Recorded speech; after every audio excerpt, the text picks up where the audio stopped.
You ask Tiger to solve. This deals with linear equations with one unknown. The final result is x equals 3.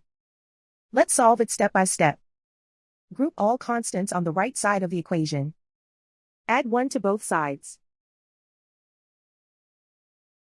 Simplify the arithmetic.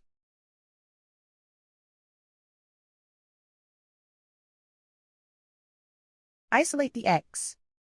Divide both sides by -4. Cancel out the negatives. Simplify the fraction. Cancel out the negatives. Find the greatest common factor of the numerator and denominator. Factor out and cancel the greatest common factor. And so the final result is x equals 3.